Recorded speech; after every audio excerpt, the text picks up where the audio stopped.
बताइए बताइए, घबराइए मत, अल्लाह ने चाहा सब ठीक होगा। रात में इसने क्या खाया था? कहीं आपने बासी खाना तो नहीं खिलाया? नहीं, मैंने इसे रात में ताज़ा खाना ही खिलाया था। तो फिर कहीं इसे कोई बुरी आदत तो नहीं तंबाकू खाने की? हाँ, इसे तंबाकू खाने की बहुत बुरी आदत है। तो फिर इसका ऑपरेशन करना पड़ेगा। अरे बेटा रुको रुको,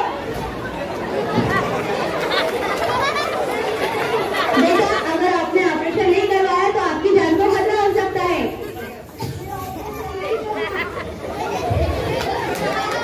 डॉक्टर साहिबा, ऑपरेशन करने के लिए कितने पैसे लगेंगे?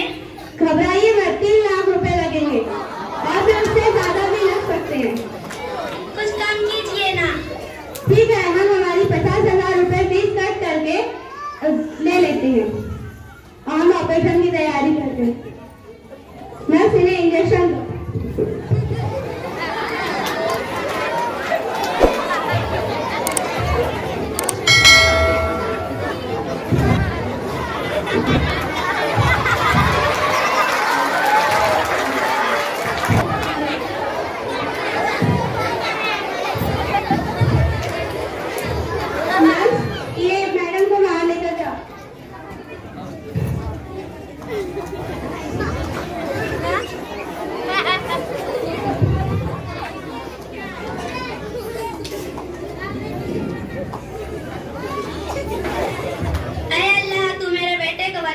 वरना वो मर जाएगा। हे अल्लाह, तू मेरे बेटे को बचा ले।